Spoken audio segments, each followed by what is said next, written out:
Hi everyone, welcome to a very special edition of the Nightly News. I'm your host, Elijah Poritzky. The big thing on everyone's mind this week is our trip to the big dance. And that is where we start our show today. Let's go to Orlando, where Ella Grogan was courtside for the big game against Virginia in the first round of the NCAA Tournament. Ella? Hey guys, I am outside of where history is being made. Our basketball team has made it to the March Madness bracket for the first time in 40 years. More coming from me soon. Thanks, Ella. We'll hear more from Orlando later in the show.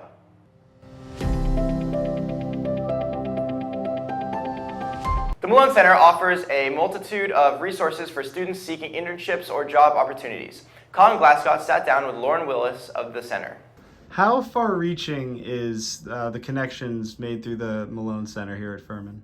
We probably have alumni in virtually any industry that you could think of, whether that's business or chemistry or education or communications, but we have a really strong alumni network along with the local employers in Greenville that are excited about Furman students. And how many resources are directly offered to students by the Malone Center here? The biggest resource that we offer is our one-on-one appointments, and we have 9 different appointment types, but we also have 2 different assessments that students can take, as well as a number of online resources, anywhere probably from to help students navigate what they might want to major in or how to find a job, but our most popular is definitely our appointments. We also have things like career treks where we take students to different cities, which is a very unique resource offered to Furman students. What would you say to Furman seniors who are struggling to find employment as graduation looms a little bit closer? I would say practically to make an appointment, you can do that on Handshake, so you can come and visit us and we can talk about your specific path and what you're interested in and what you can do to better your chances, but and to keep your spirits high and not compare yourself to those around you, because everyone's timeline is different. And I would also say that even when you graduate, you can still come visit our office. So we do offer our resources to alumni. So if you find yourself in July still confused and struggling, you're always welcome to reach out to us, and we're happy to help. Thanks, Colin. Be sure to reach out to the Malone Center to take advantage of all the advantages Furman has to offer. Furman University also offers a variety of graduate programs open for application. We sent our very own Colin Glascott to learn more about the life of a Furman graduate student. So for my program, the reason why I chose it was because it will provide and has provided me already with a lot of soft skills such as interviews, uncomfortable conversations, such as implicit bias that exists for all individuals. What tips would you give to any Furman student seeking admission to graduate school? Choose a graduate program that's best for you. Think about the cost and the cost-benefit analysis of what you'll get out of it. I'm so excited to see where my graduate degree will take me. I think that it will definitely provide me with an opportunity to grow and be ahead of other people in the professional world. Thanks, Colin. If you have questions, visit the Furman website for more information on the programs we offer.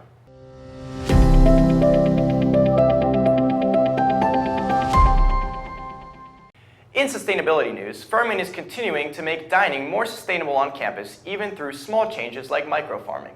Lindsay Capps has that story. Thanks, Elijah. Microfarming is a sustainable practice that is often overlooked, but it's here on campus. Dining hall manager Derek Morgan gives us more insight on this topic. We use it to grow not just fresh herbs like basil, oregano, dill, fresh thyme, things like that, but also some microgreens and even some lettuces that a lot of our chefs use to garnish their dishes. So it's not necessarily about providing volume greens and herbs like that for the dining hall, because we serve way too many students every day for that. It's more about having fresh herbs and, like I said, microgreens, things like that to help our chefs finish the dishes. Not only do these greens have a functional purpose in the food that students eat daily, but they also have a positive impact on campus's sustainability. One of the great things about having a microfarm in the dining hall is that those herbs can be transported right into the kitchen and end up in our food without them having to be transported from another state or even another country, because a lot of people don't realize there's so many emissions and externalities associated with transporting our food. Even though these greens have a micro impact on sustainability worldwide, they are still great at encouraging people to be sustainable here on campus, however small that may be. Reporting for Nightly News, I'm Lindsay Capps. It is Women's History Month, and Ella Grogan has been meeting with the women who have made a difference around our community. This week, we learn more about Callie Gillis, the founder of an incredible program on campus.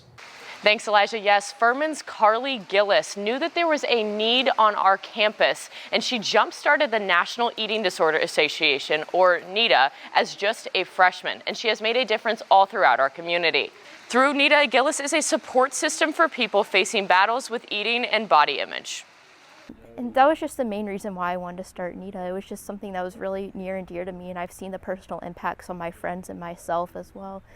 And you just don't want anyone to feel that type of loneliness and isolation that comes with an eating disorder, especially when we're at a college campus where it's easy to hide the struggles you go through. This organization has been beneficial for students who are not even members. Kayla Patterson, a survivor of anorexia, is one of those people. I'm someone who has definitely struggled with relapsing with my eating disorder. And so just knowing that this group on campus is here for when I do relapse and I have that support and those people to talk to is something that has really benefited me to this day. Approximately 30 million Americans struggle with eating disorders, and those between the ages of 18 to 24 are 10 times more likely to die than their same-age peers, according to the NEDA Foundation. Callie Gillis is making efforts to make a dent in that number and helping supporting survivors around our campus. For more information, please visit the NEDA Foundation on Instagram. For Nightly News, I'm Ella Grogan. Back to you, Elijah. There are several CLPs to look out for this upcoming week. On Monday in Burgess Theater from 5 to 7, there is a documentary called How to Survive a Plague. This film talks about the rise of the AIDS epidemic and sheds a light on the social implications of this disease. Another great CLP to attend is Sex in the Dark. The CLP is a Q&A styled event allowing students to ask anonymous questions about sexuality. This takes place Thursday, March 23rd from 5 to 6:30 in Daniel Recital Hall. I was exposed to drugs at a very, very young age. And after I was spared from that situation, I started to look upwards, started praying, started going deeper inside the text, and eventually that led me to Judaism, which a few years later would lead me to moving to Jerusalem. Furman University welcomes Nassim Black, American rapper, songwriter, and producer. In conversation with Judith Williams, Nassim will be discussing his career on March 22nd at 6:30 to 7:30 in Shaw Hall, Youns Conference Center, and this is CLP approved. But I'm God's man. Yeah, I used to run with BGD. Yeah, I dropped the B and put a O after the. Then, Nassim Black concert will take place in McAllister Auditorium on March 23rd from 8 to 9 p.m. Doors will open at 7. Concert registration is required, so make sure to scan the QR code for tickets. The Furman advantage is often underestimated. However, thanks to Furman Connections, our very own Colin Glascott got the opportunity to work on an independent film set. Here's what he experienced. Last week, I got the opportunity to work on the set of an independent psychological horror story being shot in Tryon, North Carolina. The first day, I managed some equipment, put up the set, broke down the set, and assisted with transitions. I was able to watch the monitor alongside the director and watch as the director and the professionals that surrounded him discussed the best way to approach the next frame. To me, this experience was not only eye-opening to the true art and hard work that goes into filmmaking, but it was also a reminder that this is what I want to do. If it wasn't for Furman, I would never find myself working on this film set along such talented people. Thanks to Furman, I got to be an extra, a production assistant, and an invaluable member of a true family atmosphere. This experience excited me for the possibilities that are waiting for me following my graduation. Thanks to Furman, the sky is the limit. Thanks, Colin. Colin isn't the only one taking on exciting adventures. Our Michael Davis is in Ireland this week with the band, taking part in the St. Patrick's Day Parade.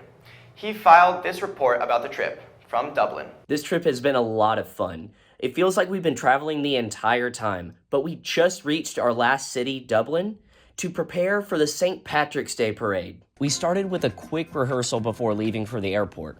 Once we landed, no time was wasted for our first stop. This is the Malahide Castle, which dates back to the 12th century. It's incredible that these floors are the same since it was built. Honestly, this looks like President Davis's estate. The next day, we traveled out to the Cliffs of Moher.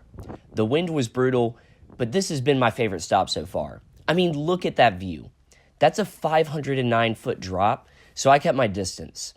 Next, we visited the Blarney Castle. Legend says that if you kiss the stone here, you're gifted with smooth talking. It didn't work for me, or the script would be better. This is the Bunratty Castle, which hosted us for dinner and a show. It was really entertaining. Next, we traveled back to Dublin, where we will march for the St. Patrick's Day Parade. You can visit our Instagram at Furman Bands to find more information on how you can stream our parade. From Dublin, Ireland, I'm Michael Davis. Thanks, Michael. Looks like a lot of fun, and what better place to be on St. Patrick's Day? That's it for me. I'm sending you back to Orlando to Ella with another look at the NCAA Tournament.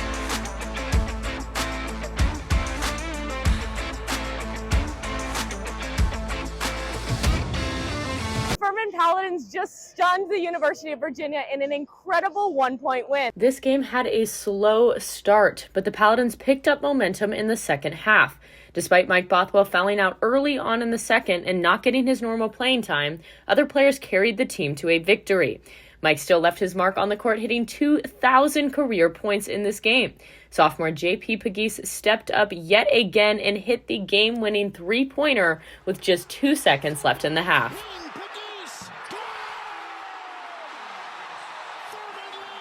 This city is absolutely electric, and I know Trone is at home. We're looking forward to the game on Saturday. For Nightly News, I'm Ella Grogan. We're going to leave you with some clips from this incredible game. Intercepted by Heen. Pagis for three, and the win. He got it with 2.2 to go. 68-67 Paladins. Virginia calls its final timeout. They get it into Beekman on the right side. His three on the way. No! And Furman wins it! Furman wins it! J.P. Pagis getting fouled by his teammates right here in front of us.